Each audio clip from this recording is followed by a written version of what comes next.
أن المرأة مسؤولة عن البيت، كما قال النبي صلى الله عليه وعلى آله وسلم: المرأة راعية في بيت زوجها ومسؤولة عن رعيتها.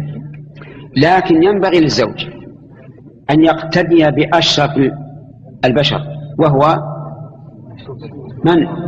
رسول الله صلى الله عليه وعلى آله وسلم، فقد كان في مهنة أهله في البيت يساعد أهله على شؤون البيت، وهذا مما يخفف الأعباء على الزوجة ومما يوجب المودة بين الزوجين.